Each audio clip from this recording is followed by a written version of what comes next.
Shalom saudara-saudara sekalian, juga Bapak dosen yang saya hormati dan teman-teman yang saya kasihi dan saya cintai. Pada hari ini saya akan membawakan firman Tuhan mengenai bab-bab yang telah saya pelajari, yaitu dimulai dari bab yang pertama mengenai siapakah Yesus itu. Siapakah Yesus itu? Kita bisa melihat dalam kitab Yohanes 10 ayat 30 yang berkata bahwa aku dan Bapa adalah satu. Sekilas jika kita membaca ayat ini tidak terlihat secara langsung bahwa Yesus adalah Tuhan. Namun jika kita melihat di ayat yang lain, yaitu Yohanes 14 ayat 9 yang berkata bahwa orang yang sudah melihat aku, maka ia sudah melihat Bapa. Di situ kita bisa melihat dan mengakui bahwa Yesus memang adalah Tuhan. Kita juga bisa mengetahui dari kesaksian seorang jenius bernama Lew Wallace. Ia adalah seorang jenius yang dikenal sebagai seorang ateis. Ia berkeliling perpustakaan Eropa dan Amerika untuk mencari dan mengumpulkan informasi untuk membuat sebuah buku, dan nantinya buku itu digunakan untuk menghancurkan kekristenan dan juga menghancurkan Yesus. Namun tidak disangka saat ia sedang membuat buku itu dalam bab kedua, ia mendapati dirinya menangis dan ia bersujud di hadapan Allah dan ia mengakui bahwa Yesus adalah Tuhan. Yesus bukanlah sekedar seorang nabi, sekedar seorang guru yang baik, orang yang saleh, namun ia juga adalah juru selamat dan ia adalah satu-satunya jalan kebenaran dan hidup. Kita bisa melihat dalam ayat Roma 10 ayat 9 yang berkata bahwa jika kita percaya bahwa Yesus adalah Tuhan dan kita percaya kepadanya, maka kita akan diselamatkan. Maka dengan kita memberikan iman kepada Yesus Kristus, kita menaruh iman kepada Yesus Kristus, kita percaya kepadanya, kita melakukan segala perintahnya, maka kita adalah orang yang akan diselamatkan. Karena Yesus merupakan satu-satunya jalan keselamatan, kebenaran, dan hidup. Dari bab yang lalu kita telah membahas mengenai keselamatan. Bagaimana cara manusia dapat memperoleh keselamatan itu? Yaitu dengan cara manusia percaya kepadanya, kita menaruh iman kepadanya, kita percaya bahwa hanya Tuhan Yesuslah satu-satunya jalan kebenaran dan kehidupan, sehingga kita, umat manusia, dapat memperoleh keselamatan itu. Lalu bagaimana cara Tuhan menyelamatkan kita? Yaitu dengan cara Ia mengorbankan dirinya di atas kayu salib untuk menebus dosa-dosa kita, umat manusia. Karena dari kematiannya itulah kita dapat memperoleh keselamatan. Di dalam Alkitab dijelaskan bahwa ada dua cara manusia untuk memperoleh keselamatan. Apa saja? Yang pertama adalah keselamatan melalui perbuatan baik. Dijelaskan dalam kitab Roma ayat 2 sampai 6 sampai 7 yang dijelaskan bahwa Ia Allah akan membalas setiap orang menurut perbuatannya, yaitu hidup kekal kepada mereka yang dengan tekun berbuat baik, mencari kemuliaan, kehormatan, dan ketidakbinasaan.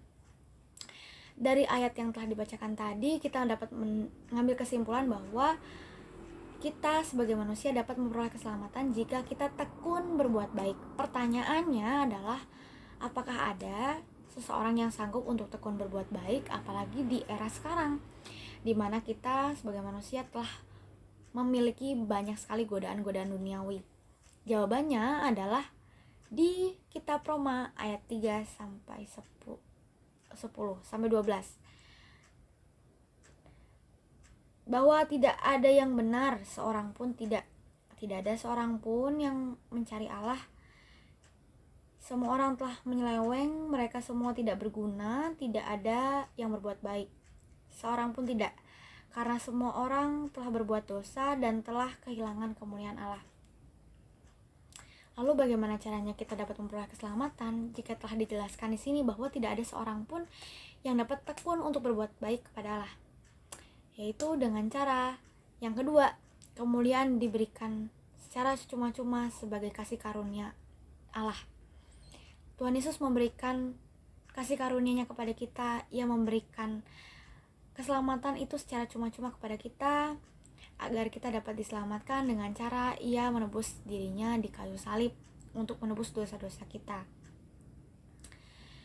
Ketika seseorang mengakui bahwa Tuhan Yesus adalah juru selamat, satu-satunya jalan kebenaran dan kehidupan, kita menaruh iman kepadanya, maka orang itu akan diselamatkan. Tidak hanya perbuatan baik saja yang dapat menyelamatkan kita, untuk kita dapat mendapatkan keselamatan itu. Tetapi perbuatan baik itu kita lakukan karena kita sebagai manusia yang telah diselamatkan Allah, maka kita harus berbuat baik. Maka dari itu kesimpulannya adalah kita sebagai manusia harus percaya kepada Allah, kita tekun melakukan dan taat melakukan firman-firman Tuhan yang telah ditunjukkan kepada kita melalui firman-firmannya dalam kitab suci. Lalu kita juga harus mengakui, menaruh iman kepadanya sebagai juru selamat agar kita dapat diselamatkan. Pada bab ini kita akan membahas mengenai iman dan ketaatan. Kisah ini kita akan ambil dari kitab Yeremia yang menceritakan tentang seorang nabi bernama Yeremia. Meskipun di umurnya yang masih muda, Tuhan sudah mengutus Yeremia ini menjadi seorang nabi untuk melayani bangsa Israel. Karena pada saat itu bangsa Israel adalah bangsa yang sangat bebal, tidak sesuai dengan perintah Allah, tidak taat kepada Allah, mereka malah menyembah berhala. Dan Tuhan mengutus Yeremia untuk melayani bangsa Israel, untuk meluruskan kembali jalan bangsa Israel, untuk kembali taat kepada Allah. Dari kisah Yeremia ini kita bisa mengambil pelajaran bahwa kita harus taat kepada Allah. Apa yang telah Allah perintahkan kepada kita, kita harus menaatinya. Kita bisa melihat juga dari kisah Yeremia ini bahwa tidaklah mudah untuk menjalankan perintah Allah. Sewaktu dia menjadi nabi, diutus menjadi nabi untuk meluruskan jalan bangsa Israel, itu tidaklah mudah karena bangsa Israel terkenal adalah bangsa yang sangat bebal. Mereka susah untuk diarahkan untuk ke jalan yang benar. Namun Yeremia ini tetap taat kepada Allah, tetap melayani dengan sepenuh hati. Dari kisah Yeremia ini kita harus mencontoh bahwa sebagai anak Allah kita harus menaati apa yang Tuhan telah perintahkan kepada kita. Apa yang Tuhan berikan kepada kita, semisal Tuhan memberikan kita talenta, kita harus menggunakannya sebaik mungkin untuk sebagai rasa syukur kita kepada Allah, sebagai rasa taat kita kepada Allah. Karena ketaatan itu tidak bisa dilepaskan dari iman. Karena ketaatan adalah bukti dari iman kita. Maka dari itu, kita harus tetap taat apa yang telah Tuhan perintahkan kepada kita. Selanjutnya adalah mengenai ineransi Alkitab. Apakah itu ineransi? Ineransi jika diterjemahkan artinya adalah ketidaksalahan. Berarti di dalam sebuah buku atau sebuah tulisan itu tidak ada kesalahan di dalamnya. Jika kita melihat Alkitab ini sudah ditulis sejak 1600 tahun yang lalu. Alkitab ini ditulis sebagai perkataan Tuhan melalui kita, untuk kita, yang disampaikan melalui sebuah tulisan atau sebuah buku. Jadi Tuhan berbicara kepada kita melalui Alkitab ini. Memahami Alkitab sebagai ineransi itu tergantung persepsi orangnya masing-masing, tergantung pandangan orang yang melihat. Jika kita merasa, kita percaya bahwa Alkitab adalah sebuah ineransi, tidak ada kesalahan di dalamnya, kita percaya bahwa Alkitab itu memang sebuah tulisan yang dituliskan untuk menyampaikan perkataan Tuhan untuk kita melalui sebuah tulisan, itu berarti kita percaya bahwa Alkitab merupakan sebuah firman yang hidup. Tetapi jika tidak, ya itu sebaliknya. Lalu sekalipun serangan Alkitab sudah terjadi sejak dahulu dan sepanjang sejarah, namun Alkitab justru telah mampu membuktikan bahwa Alkitab ini adalah bukan Alkitab yang tidak ineransi. Alkitab ini ineransi, berarti tidak ada kesalahan di dalamnya.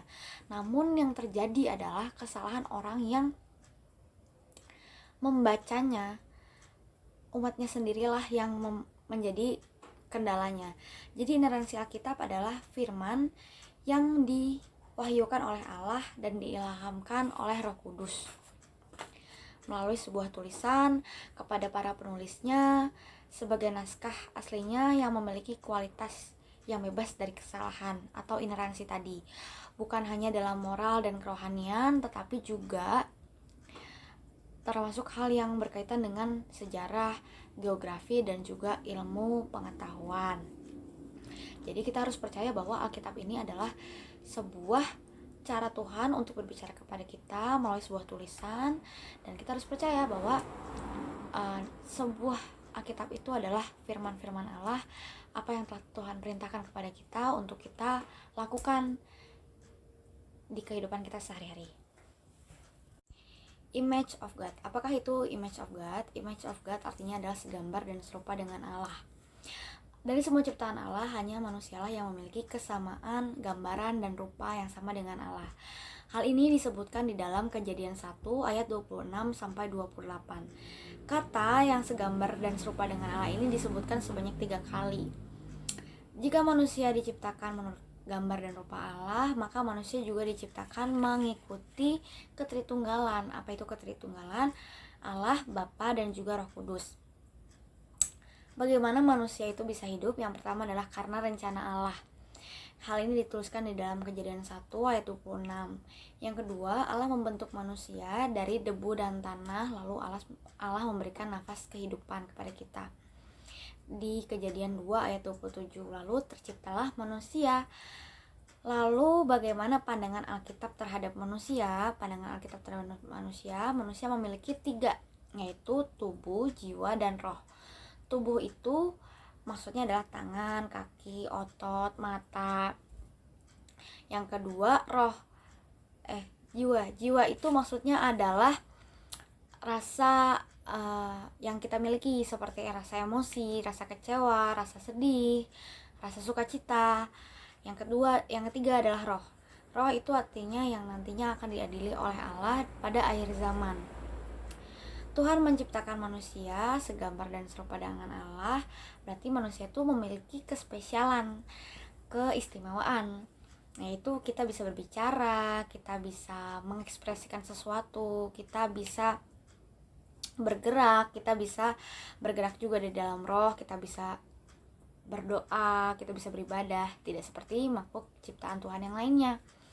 Maka dari itu tujuan manusia diciptakan di bumi ini adalah untuk mengelola apa yang Tuhan sudah ciptakan, seperti mengelola alam, mengelola atau memelihara tumbuh-tumbuhan atau juga hewan-hewan yang ada di bumi ini.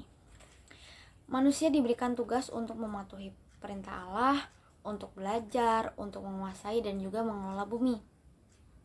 Kekhasan manusia yang pertama adalah intelijen. Intelijen itu maksudnya adalah hanya manusia yang memiliki intelijen yang tinggi dibandingkan dengan makhluk ciptaan Tuhan yang lainnya. Yang kedua adalah bahasa. Banyak kosakata yang dikuasai oleh manusia, banyak sekali.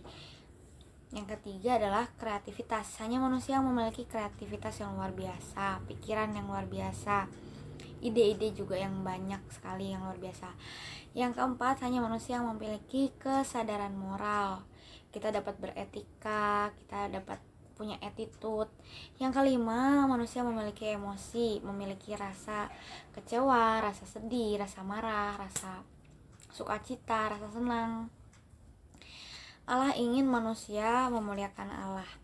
Maka dari itu Allah menciptakan manusia juga tujuannya juga untuk memuliakan Allah. Maka dari itu kita sebagai manusia, kita harus menggunakan apa yang sudah Tuhan kasih kepada kita, penglihatan, indera peraba dan sebagainya untuk kemuliaan Allah semuanya, untuk melayani Allah.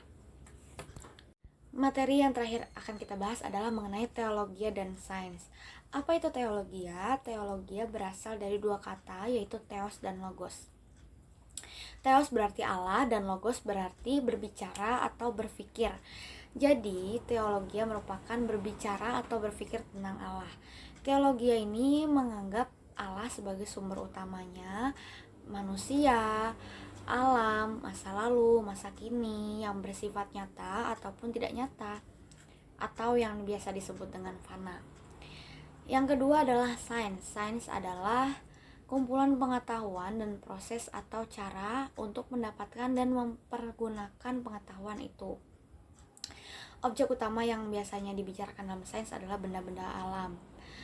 Langkah-langkah yang kita bisa lakukan atau ditempuh para ilmuwan untuk mengerjakan sains adalah yang pertama, merumuskan masalah atau hipotesis. Yang kedua adalah merancang eksperimen.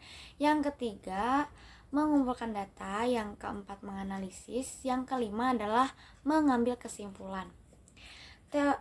Sains ini biasanya membicarakan mengenai hukum alam atau hukum sebab akibat yang mengutamakan logika atau proses pikiran dalam otak. Teologi dan sains ini adalah ilmu yang sangat berbeda.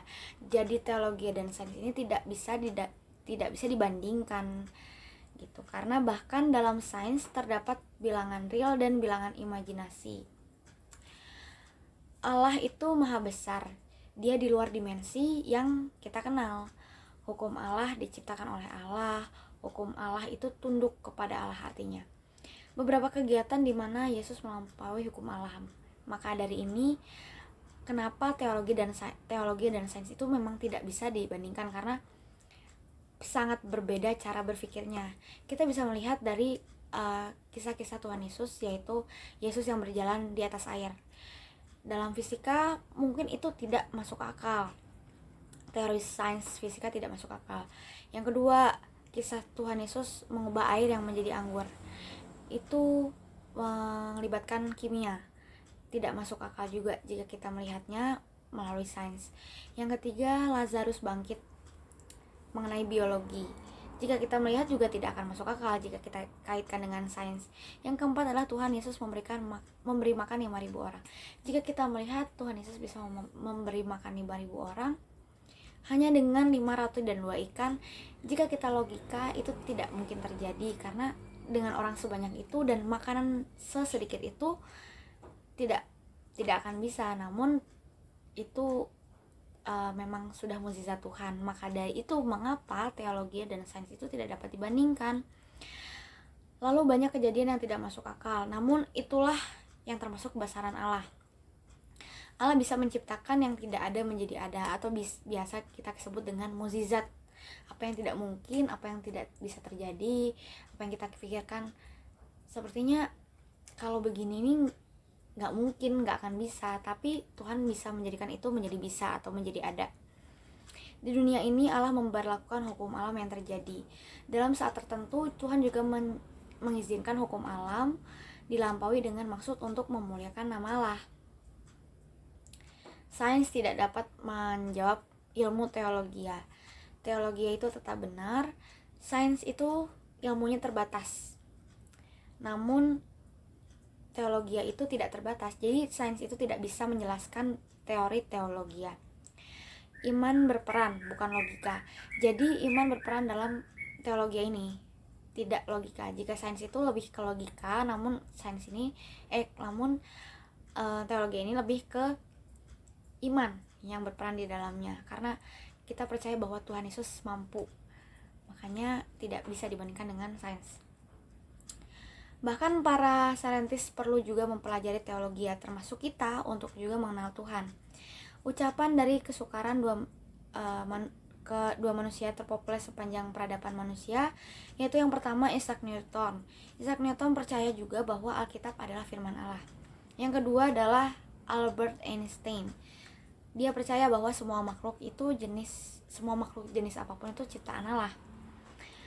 Jadi kesimpulannya adalah mari kita bertumbuh, mari kita berbuah dalam Kristus, menjadi hamba yang taat, menjadikan panggilan Tuhan itu sebagai panggilan untuk kita tetap setia kepada Allah, tetap taat kepada Allah.